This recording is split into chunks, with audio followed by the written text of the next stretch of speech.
Усан 2 ноября, лето никуда не уходит.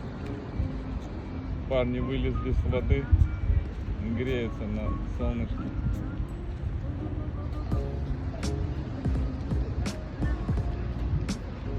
Бабушка кормит голубей.